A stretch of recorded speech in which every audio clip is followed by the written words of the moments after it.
Hello, my name is Pat Hannon. I am the Chief of Academic Development for the United States Air Force School of Aerospace Medicine. A couple years ago, I was asked to develop a document that we could use to track our instructors as they progressed through their internship as well as other instructor levels.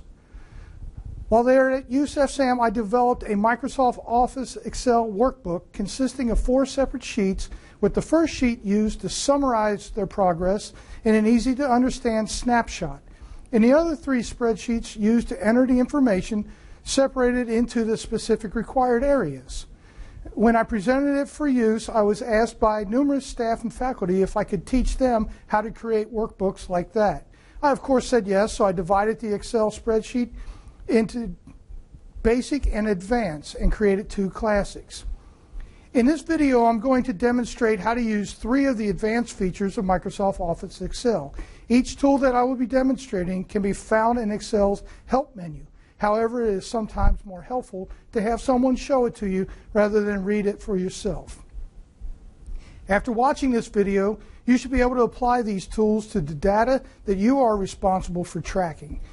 To pull everything together, after I demonstrate these tools on a fairly blank worksheet, I will show you specifically where I used them in the instructor tracking workbook that I mentioned earlier.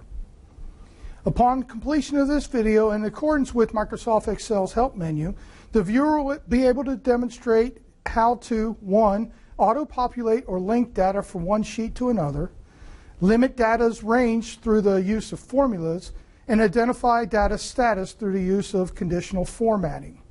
I'm presenting this information by walking you through the process on a PowerPoint slide and then demonstrating it via screen capture.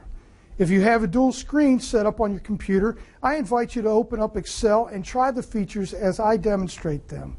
If you do not have the dual setup, I recommend stopping the video so that you can try them out. Actually, performing the task always aids in remembering how to do it. There's not a formal evaluation at the end of this class. However, towards the end, I will be asking some questions to pique your curiosity on additional ways to use these features. Now that we know what we are going to learn about, let's start off with auto-populating or linking data. The first method that we'll be going over to auto-populate or link is that you select the cell that you want the data to be auto-populated or linked into. You then click on the equal key on your keyboard.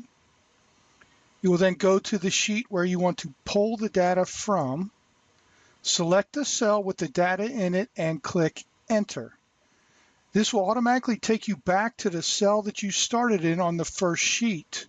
If you look at the formula bar just above the spreadsheet, you will see that the computer has automatically created the formula that is listed in bullet 5 on this slide. I will now demonstrate the first method. We start off by selecting the cell that we want our data to be pulled to. We hit the equal button. We then navigate to sheet 2 to the cell that we want to pull from. We hit Enter, and you can see that it puts that formula that we had on the bottom of our PowerPoint slide. Now, to show you that this works, I'm now going to enter some hours in. So I come over here to the hours.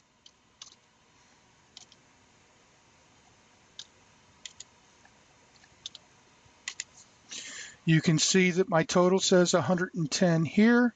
And if we go back to the sheet 1, you can see that it is pulled 110 here also.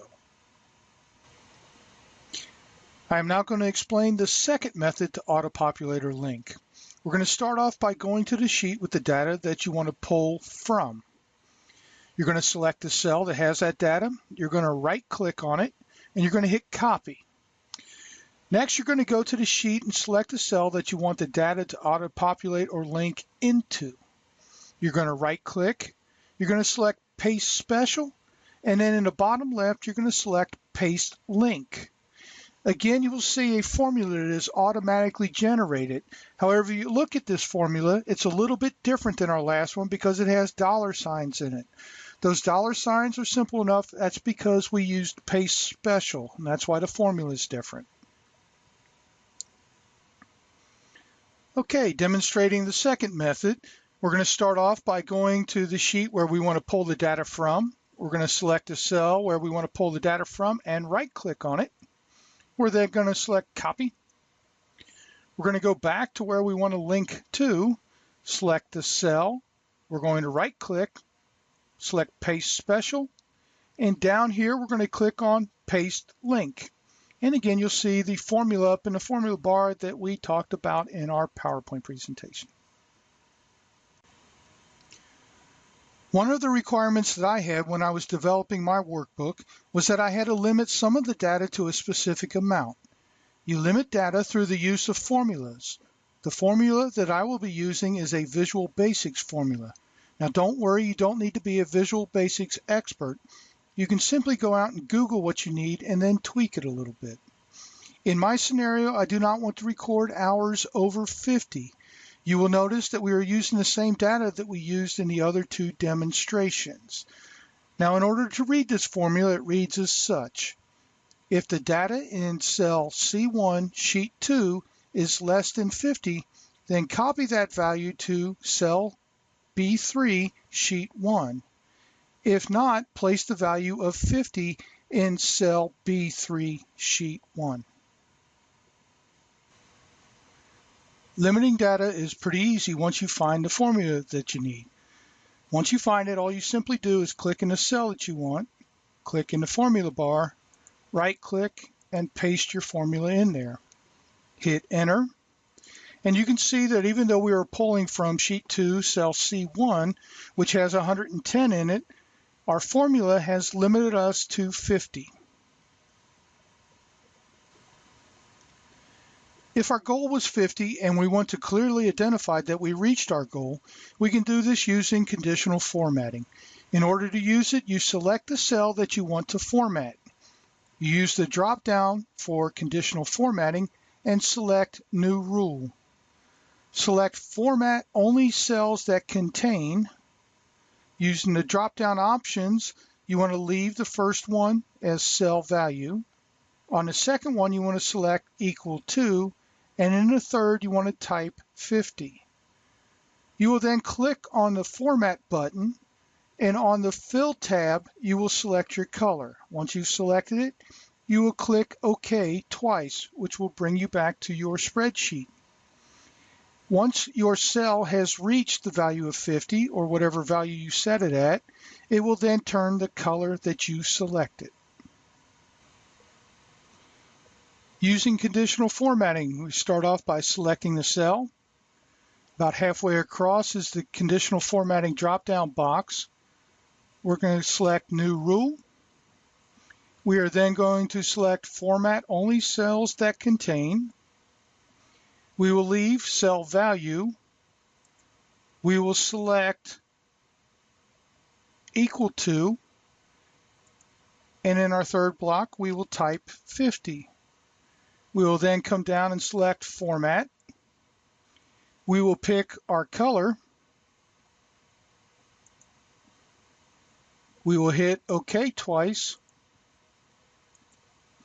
And you can see because our cell already said 50, it has turned it green. Now to prove that it works,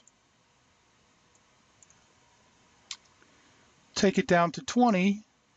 And if we go back, you will see that it is not green anymore. As promised, here's the workbook that I created in order to track our instructor's progress. It has all the information needed for each instructor in one easy to understand location. We are looking at the summary page.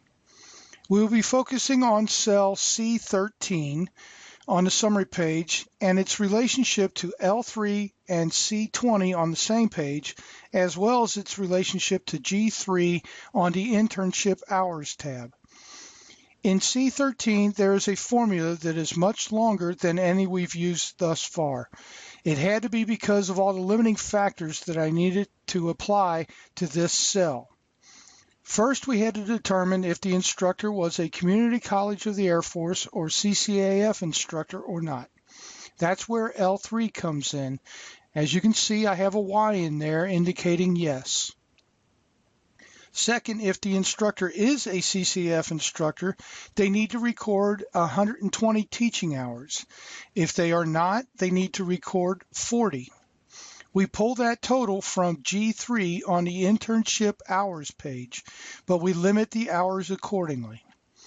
Third, conditional formatting is set up for C13 to turn it green when the total reaches the required amount. You will see that in just a minute. Last, we will look at cell C20, which also pulls from G3 on the internship hours page, same as C13. I will now demonstrate its functionality by recording hours. To do so, we go to the internship hours page. Then we start entering hours. You will see that in G3, the hours climb.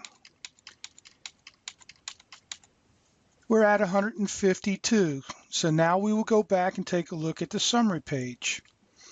You can see in C13, it recorded 120, turned green, and down here in C20, it recorded 152.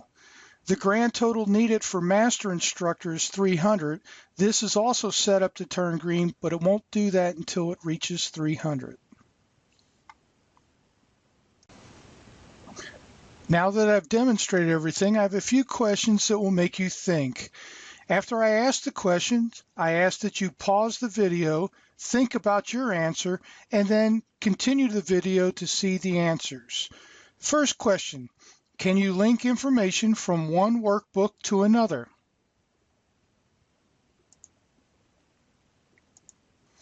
The answer is yes. However, you want to make sure that both spreadsheets are in the same folder and both are open. Otherwise, the path in the formula will be too long and the link will be broken. Second question, can you use formulas for calculating dates?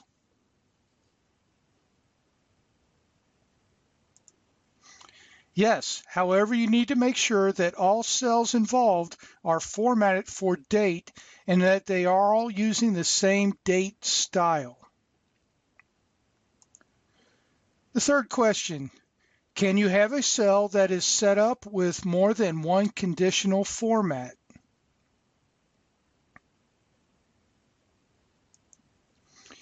Yes, just make sure that you use a different color in order to distinguish between the condition. Okay, today we talked about auto-populating or linking data from one sheet to another. We also talked about limiting data's range through the use of formulas, and lastly we identified the data's status through the use of conditional formatting. I also showed you the worksheet that I developed where you can actually see how I used it, possibly giving you ideas on how you can use it. Thank you very much. Have a nice day.